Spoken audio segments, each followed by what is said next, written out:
ഇപ്പൊ എന്താണ് വിസ്മയം?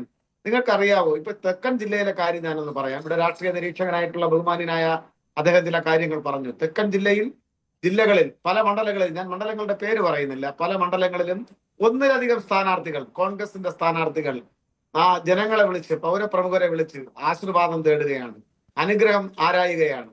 എന്ത് വിരോധാഭാസമാണ് കോൺഗ്രസിനുള്ളിൽ നടക്കുന്നത്? മറ്റു പാർട്ടികൾക്കുള്ളിൽ വിസ്മയം തീർക്കാൻ നടന്നവർ ഇന്നിപ്പോൾ സ്വന്തം പാർട്ടിക്കകത്തെ വിസ്മയം കണ്ട് അമ്പരന്ന് അന്താളിച്ച് നിൽക്കുന്ന കാഴ്ചയാണ് നമുക്ക് കാണാൻ വേണ്ടി സാധിക്കുന്നത്. കോൺഗ്രസ് ഈ സമീപകാല രാഷ്ട്രീയ ചരിത്രത്തിൽ ഇത്രമാത്രം ഒരു ദുരന്തപരമായിട്ടുള്ള രീതിയിൽ എത്തപ്പെട്ടത് നമുക്ക് കാണാൻ വേണ്ടി സാധിക്കില്ല. അത്രമാത്രം ചീഞ്ഞളിഞ്ഞ ഗ്രൂപ്പ് രാഷ്ട്രീയത്തിൽപ്പെട്ട്, വ്യക്തിയാധിഷ്ഠിത രാഷ്ട്രീയത്തിൽപ്പെട്ട് ഉഴറുന്ന സ്ഥിതിയാണ് നിലവിലുള്ളത്. അതിനെ കുറച്ചുകൂടെ മനോഹരമായ വാക്കുകൾ കൊണ്ട് പൊതിഞ്ഞ് ഇവിടെ രാഷ്ട്രീയ നിരീക്ഷകനായിട്ടുള്ള ബഹുമാന്യനായ അദ്ദേഹം ഇവിടെ പറയുകയുണ്ടായി. എങ്കിൽ വസ്തുത അതല്ല, അതിനേക്കാൾ മോശപ്പെട്ട സ്ഥിതിവിശേഷമാണ് എന്നുള്ളത് നാം മനസ്സിലാക്കേണ്ടതായിട്ടുണ്ട്.